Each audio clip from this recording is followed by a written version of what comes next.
My name is Anna, and this is the story of how I came to be the person I am today. I guess it all started with the family I was born into. My dad, Michael, was a mechanic with big dreams for his car repair shops, and my mom, Sarah, well, she was mostly just along for the ride. From the day I was born, it was pretty clear that my dad wanted a boy. I remember hearing stories from my Aunt Emily about how Dad's face fell when he first held me. Not exactly the warm welcome you'd expect for a newborn. I wanted a son, Sarah. You know that, I overheard him grumbling one evening. My mom, always trying to smooth things over, would just nod and try to change the subject. But she's healthy, Michael, isn't that what matters, she'd say. When I was 5, my little brother Lucas was born. That was the day I saw my dad smile a smile that reached his eyes, a rarity in those days. He was over the moon, passing out cigars to anyone who would take one.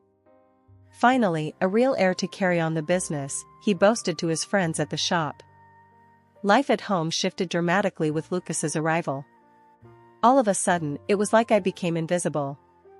My dad spent his days off teaching Lucas about tools and engines, even before the kid could walk properly. Meanwhile, I was pretty much left to my own devices. If it weren't for my grandparents and Aunt Emily, I don't know how I would have coped.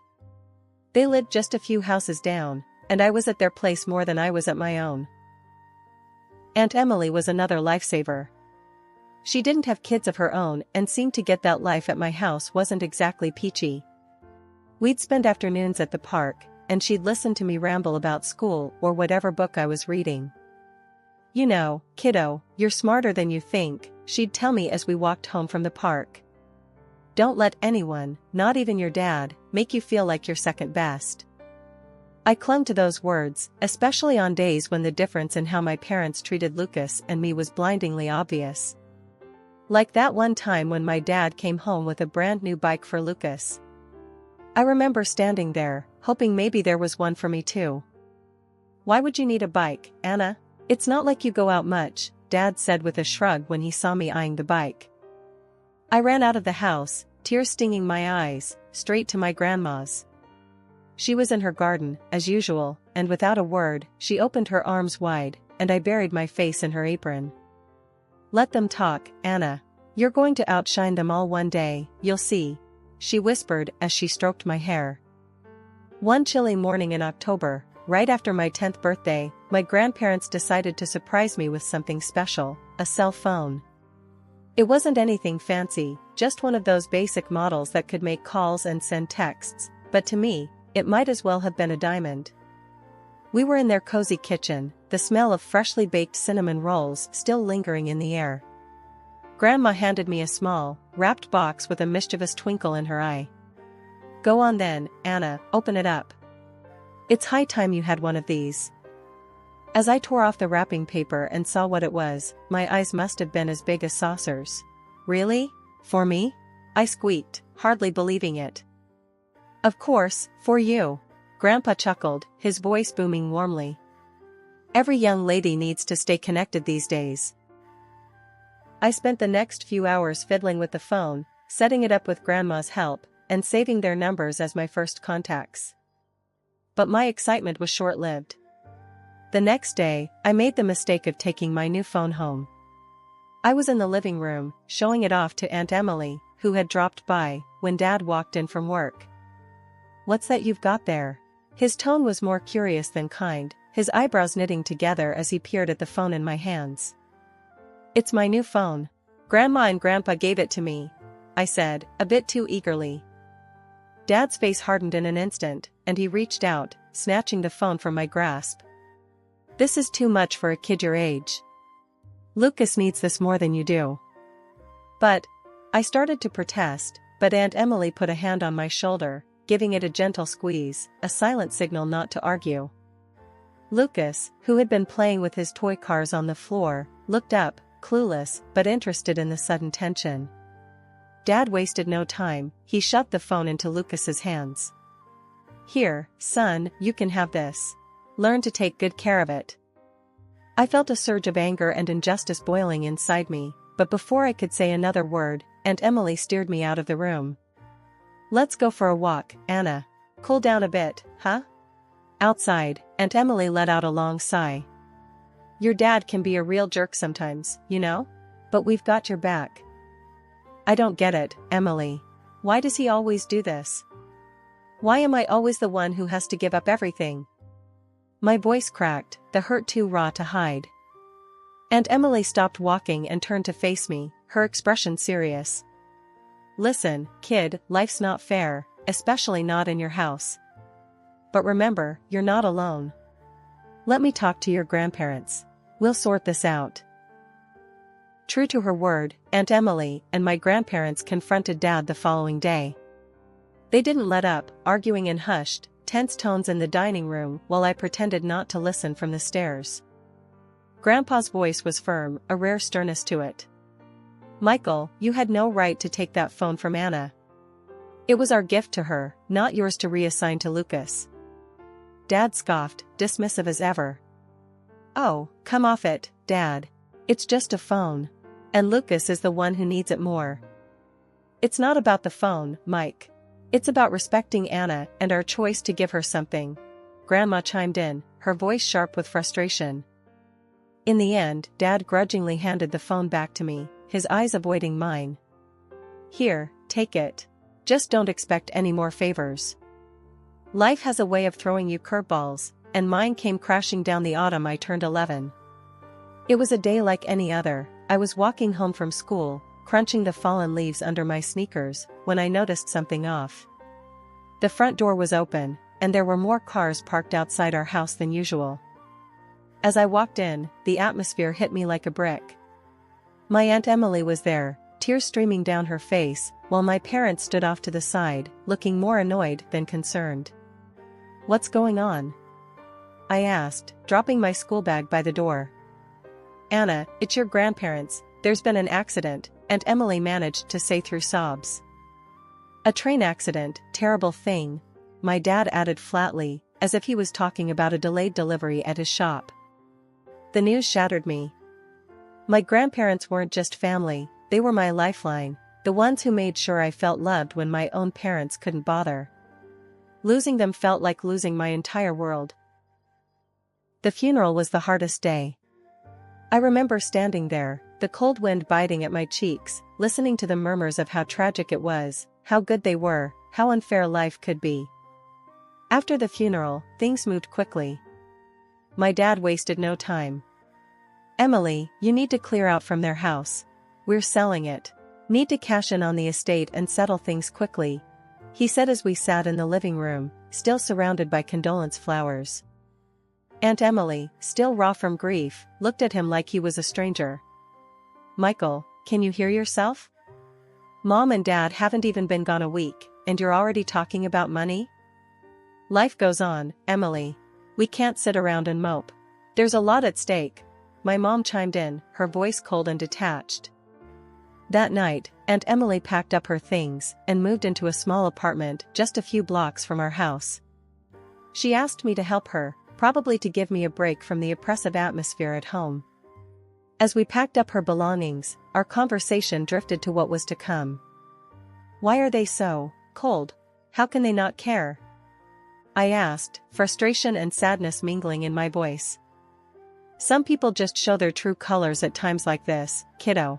But remember, you've got me.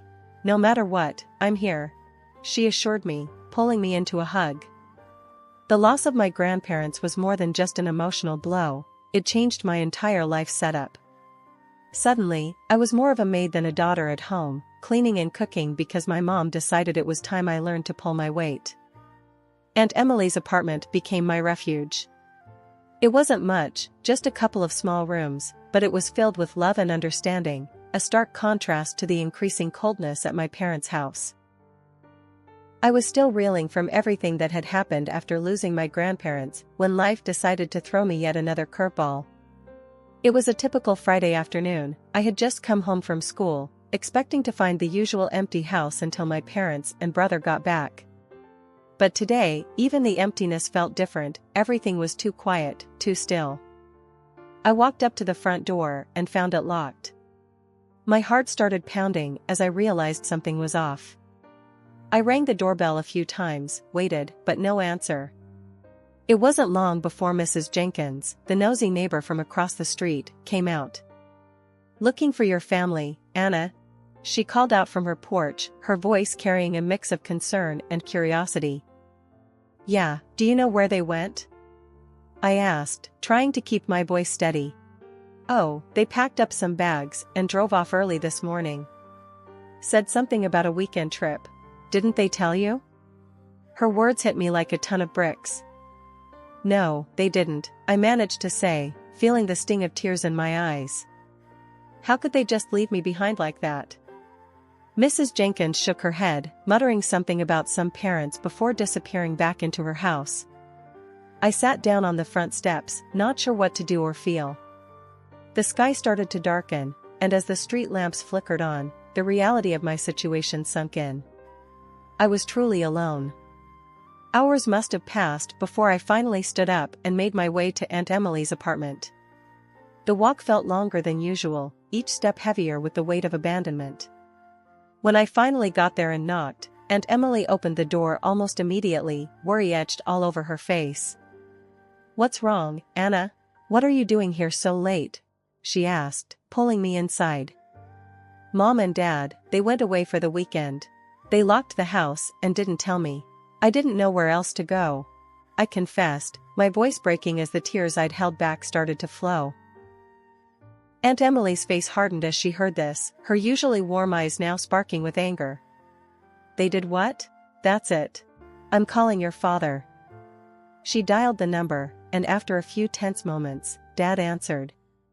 I could only hear one side of the conversation, but Aunt Emily's tone was enough to tell me it wasn't going well. "Yes, Michael, your daughter, my niece, is here with me because you left her behind," she snapped into the phone. "No, this isn't just a little mistake. You can't just lock your child out and take off for the weekend." There was a pause as she listened to whatever excuse he was making up on the other end. "Well, if that's how you feel, then maybe Anna should just stay with me from now on." "Yeah, maybe that's for the best." She hung up before he could respond, her chest heaving with every angry breath. Then, turning to me, her expression softened. "You're staying here tonight, Anna. And as long as you need to. We'll figure this out together." Over the next few days, Aunt Emily made arrangements for me to stay with her permanently. My parents didn't object, perhaps out of indifference. Either way, it didn't matter to me anymore. Life with Aunt Emily was a breath of fresh air after everything that had happened. Even though her apartment was small and our budget tighter than ever, it felt like a mansion compared to the emotional prison of my parents' house. One Saturday morning, we sat at the tiny kitchen table, planning our budget with more precision than a military operation. Aunt Emily had always been resourceful, and now she passed on those skills to me. We clipped coupons, planned our meals around grocery sales, and even started a small herb garden on the windowsill to save money on spices. "So, we've got $20 left for the month. Think we can splurge on a little ice cream?" Aunt Emily asked, her eyes twinkling with mischief. I laughed, shaking my head. "Only if it's on sale. Remember, we're the queens of bargains now." That light-hearted moment underscored our new reality. We were in this together, come what may. School became another arena where I had to adjust. At first, I was the girl whose family drama was whispered about in the corridors. But I held my head high, focusing on my studies and finding solace in books and learning. Mrs. Carter, my English teacher, noticed my diligence. One day after class, she called me over. "Anna, I've seen you pushing yourself hard this year. Ever thought of joining the debate team?" I hesitated, unsure. "I don't know, Mrs. Carter. I'm not sure I'd be any good at arguing." She smiled, her gaze kind but firm. "It's not just about arguing, Anna. It's about learning to stand up and speak out. Think about it." I did think about it, and with a nudge from Aunt Emily, I joined. Debate turned out to be more than just a club, it was a place where I could hone my voice, a skill I'd need more than I realized.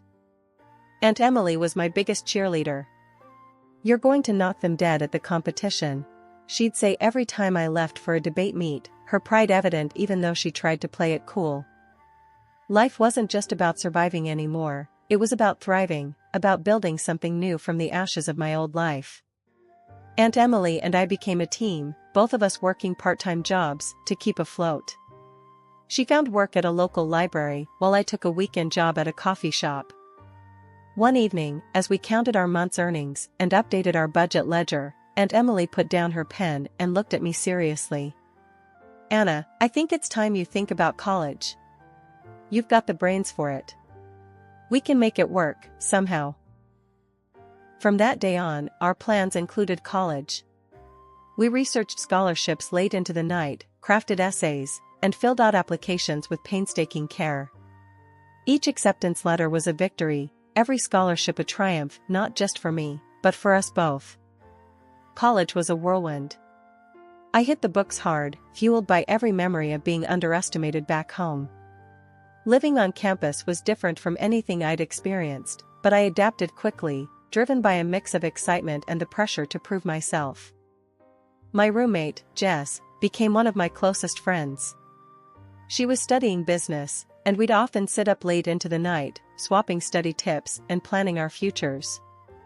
"You ever think about what you'll do after this, Anna?" Jess asked one evening, her book sprawled across our tiny dorm room floor.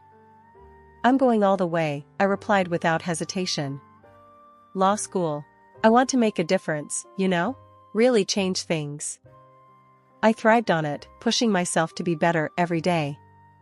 The long hours and endless reading were exhausting, but every time I wanted to quit, I'd think of Aunt Emily and her belief in me, and that would be enough to keep me going. During my final year, one of my professors, Professor Carter, called me into his office. He was a stern man, known for his tough grading, but he respected hard work. "Anna, your thesis on family law was exceptional. Have you thought about where you might want to work after graduation?"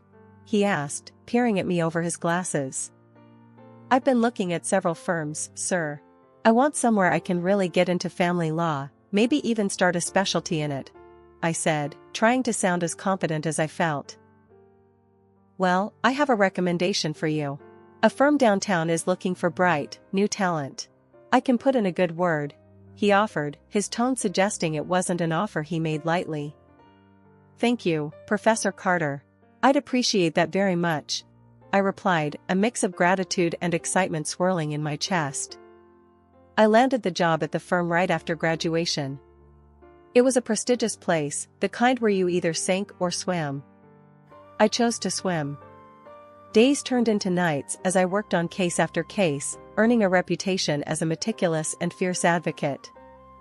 It was at a networking event hosted by the firm where I met Michael, a businessman with a keen interest in the intersections of law and commerce.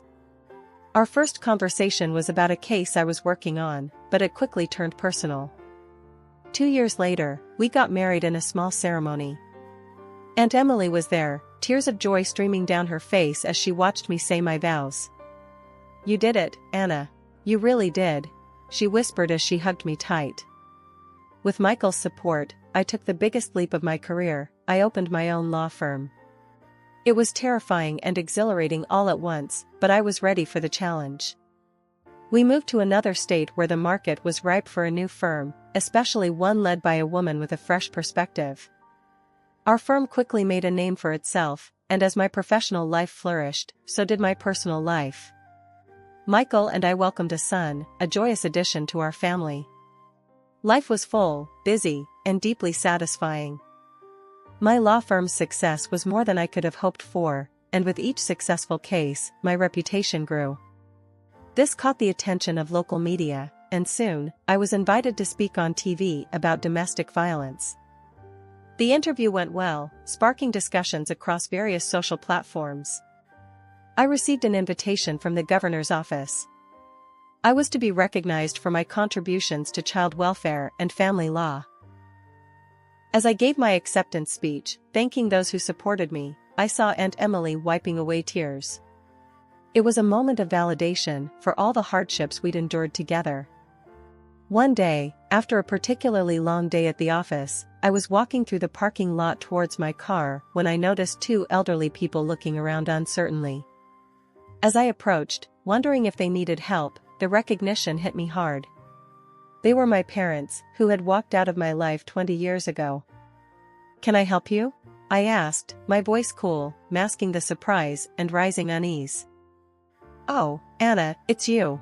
We saw you on TV, we knew it was you immediately.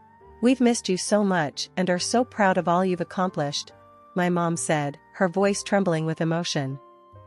"We wanted to reconnect, to be a family again," my dad added, his eyes searching mine for any sign of warmth. I took a moment to gather my thoughts before responding. "My family consists of my aunt, my husband, and my son. You chose to lead that family a long time ago.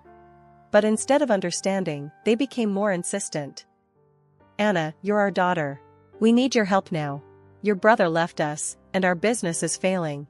We have debts, no savings, and we're about to lose our house," my dad explained, his voice desperate. They even hinted at taking legal action if I refused to help, arguing that as their daughter, it was my duty. I couldn't help but laugh, though it was more from disbelief than amusement. "Really? You think you can intimidate a lawyer into helping you? You might want to think twice about that," I said sharply. Seeing that their threats were getting them nowhere, they shifted tactics, playing on my emotions. "Think about it, Anna. We're your parents. How can you turn us away?" "I remember very clearly," I replied, my voice steady and firm, "how you threw out Aunt Emily and left me behind like I was nothing." Realizing they were getting nowhere, they finally backed down. I handed them some money for their trip back, more out of pity than any sense of duty. "This is all I can do for you. Please, don't contact me again." When I got home, I hugged Michael and our son a little tighter. Aunt Emily greeted me with her usual warm smile, and in that moment, I knew I had everything I needed. After meeting my parents, one question lingered in my mind: what had become of Lucas? I utilized my contacts in the police and political circles to track him down. It took weeks of inquiries and waiting, but finally, I got a lead. Lucas had turned his back on our father's dreams of him becoming a mechanic and instead, had embraced his passion for art, living in a distant artist's commune. I hesitated for a moment before calling him. "Hello?" His voice was cautious, tinged with a curiosity that echoed my own. "Lucas, it's Anna.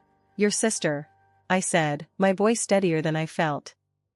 There was a pause, heavy with years of unsaid words. "Anna, wow, this is unexpected. I know it's been a long time. I found out where you were. I hope it's okay that I called."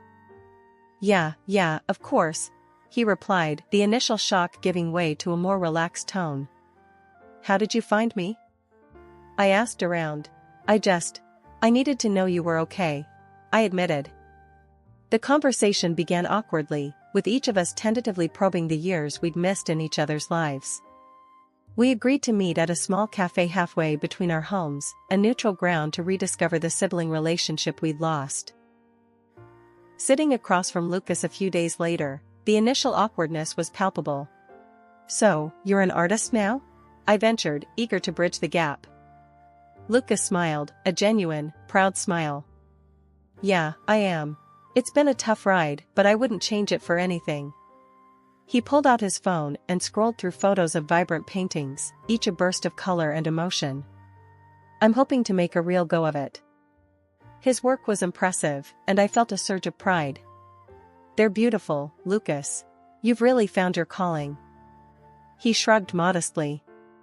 "I'm trying. Dad, he never understood. He wanted me in the shop, but that life was never for me." We talked for hours, gradually easing into a comfortable camaraderie, reconnecting not just as siblings, but as adults who had navigated their own trials. "I could introduce you to some people in the art world," I offered, eager to help him pave his way to success. Lucas shook his head, a determined glint in his eye. "Thanks, Anna, but I need to do this on my own. I want to prove to myself, and maybe a bit to Dad, that I can make it without any handouts." His words echoed my own journey, and I couldn't help but respect his decision. "I understand. Just know I'm here, okay?" Whatever you need. As we parted ways, Lucas handed me one of his smaller paintings, a beautiful landscape bathed in sunset hues. For you, to remember today. Driving home, I placed the painting on the passenger seat, a smile playing on my lips. Lucas and I were more alike than I'd realized. We were both determined to forge our own destinies, independent yet connected by our shared resilience.